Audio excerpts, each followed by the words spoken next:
Labą dieną, ponia Rasa. Labą dieną. Kurgi jūs čia esate, kur jūs buvot?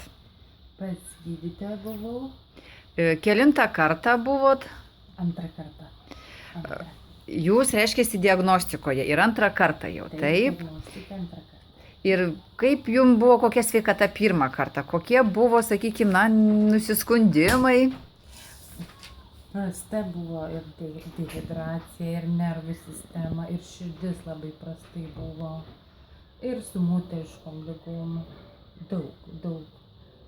Bet dabar gydytoja, kai palyginau palei Prieš 3 mėnesius, kai 3 buvot? mėnesius, tai sakė, be galo geri rezultatai ir aš pati labai džiaugiuosi.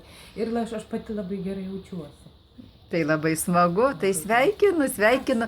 Sakykit, Raselė, rekomenduotumėt žmonėms ateiti ir pasitikrinti profilaktiškai? Būtinai. Kas save myli, būtinai. Ačiū labai jums, kad pasidalinot įspūdžiais. Dėkui.